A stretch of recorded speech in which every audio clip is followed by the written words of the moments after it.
Hi YouTube, this is Darren again at the Campbell Cabin. I just wanted to take a minute today and talk to you about firewood. Again, yes, firewood. I'm down at the shed today and I'm overlooking the wood yard, the wood pile. So I just wanted to take a moment to talk about firewood. And I guess I want to know if you really should be burning firewood or not. I know a lot of people do, they hate it, and then a lot of people love it. So for me, I love it. It's like a hobby. I don't know how you feel about it. Tell me how you feel about it, YouTube. I guess we're going to talk about it. I'm going to first take a picture of what I got going at the little wood yard here at the back of the Campbell Cabin. The little Campbell wood yard here. Yes, that's all the apple wood I've been working with. I got a pretty good score on apple wood this year, and to the point I might have to sell some. There ain't no way I'm gonna burn it all up. I got carried away. And then we're gonna move on out here to my little project I got going out here. There's my cameraman, my son Eli, little man Eli. Thank you, sir. You're doing a very good job helping me out with these videos. He's pretty much doing all the editing, helping me edit. He's teaching old dad the tricks. So if you can see down there what I got, I have the wood piles. They're all labeled and numbered. And we have 12 cords, 12 full cords. Now, and I know some of you might say, well, okay, right there's a half a cord. You see that? We did that video. We did a half a cord. Right there is the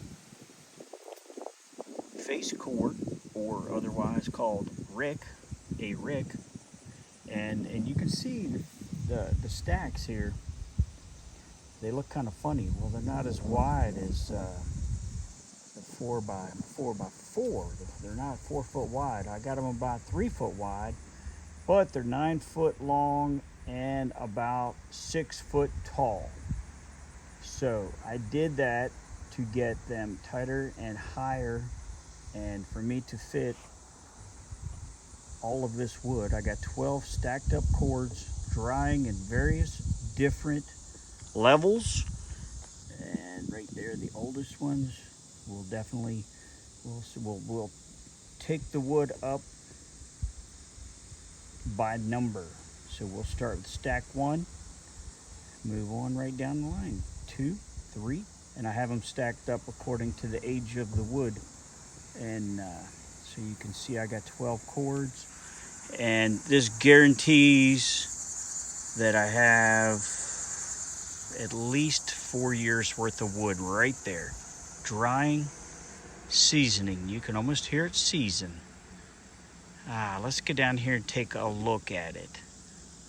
I just wanted to have a bird's eye view for everybody.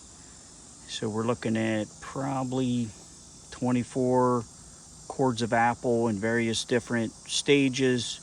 And then we got 12 full cords stacked up, waiting for me to put them in the wood stove.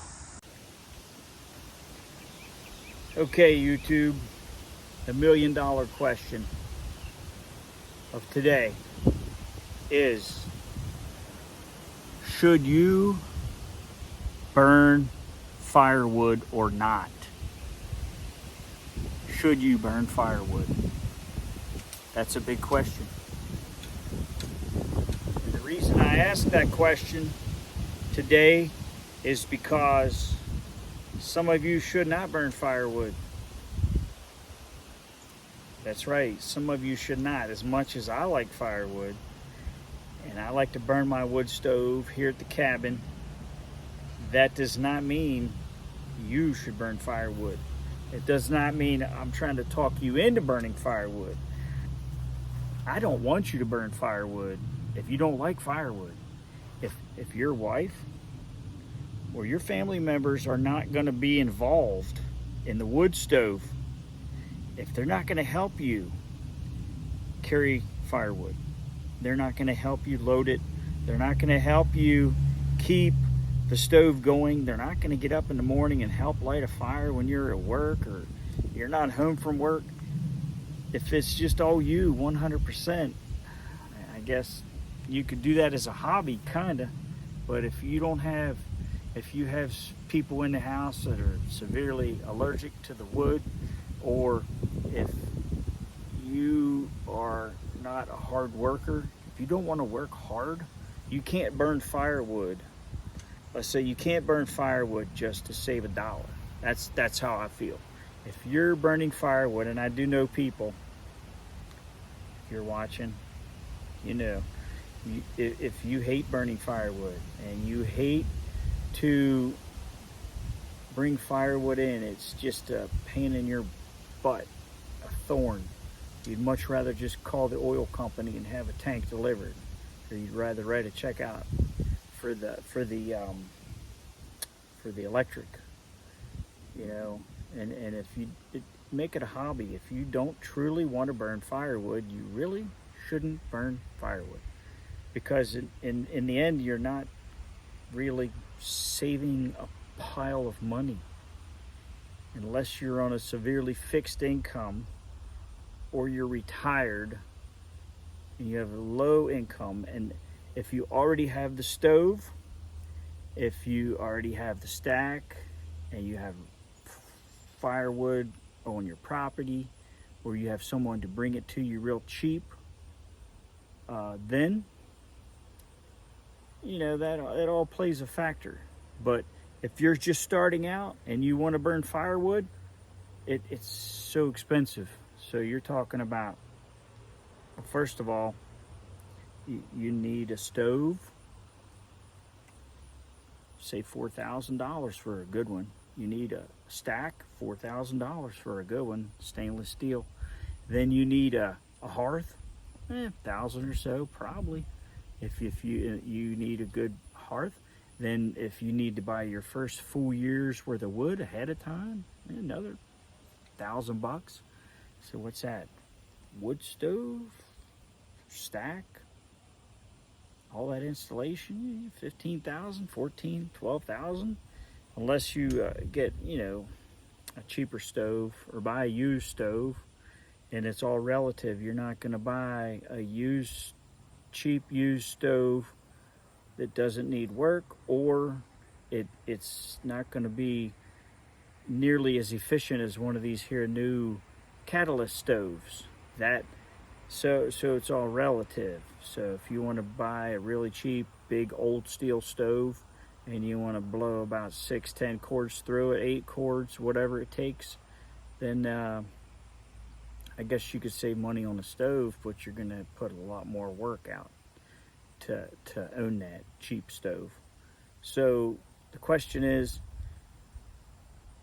do you really want to burn firewood? You've got to want to burn firewood bad, because I'm not saving any money. I mean, it might look like it. Oh, he's got wood everywhere. You got all these cords of wood. It's all stacked up. Well, all that time I took, I could have easily worked my job overtime. I could have paid for electric. So you gotta find the wood, cut the wood. You have to have a truck or a trailer to bring it in. Then you have to split it, stack it once, cover it, babysit it, make sure it's all good, make sure you're tarped off, ready for winter. Then you have to bring it up to the house. Either I load up my whole back porch, gives us a good solid month in the middle of winter, or you have to bring it up daily, bring it up weekly. You have to clean your stack. You got to pay somebody to clean your stack. You have to pay somebody to thoroughly take your stove apart, clean it. You have to inspect it.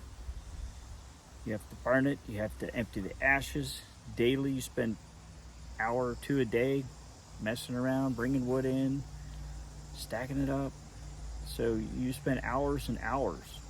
So do you really save money burning wood? I don't know. It kind of goes with the Campbell cabin here.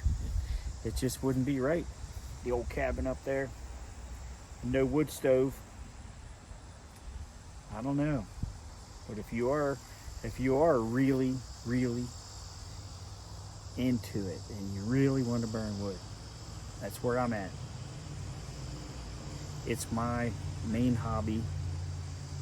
I don't know if it's my hobby or I call it a hobby to justify how much time I have into it. But I might as well like it because I'm going to do it anyway. So, tweak it, make it better. Tweak every year, every month, every time when you're doing firewood. Do something to make it more efficient. Season your wood better. Get better wood. Find better wood. Split it perfect. Stack it better. Each stack, make each stack better. Bring it up. Put it on the porch better. Figure out how to burn it better. When to burn it. How to burn it. What wood burns the best? So, you have a lot to think about, YouTube. Should you burn wood? That's a big question. Think about it. If you have a lot to think about, maybe you could subscribe and hit a like button. I would appreciate it. Have a good day, YouTube.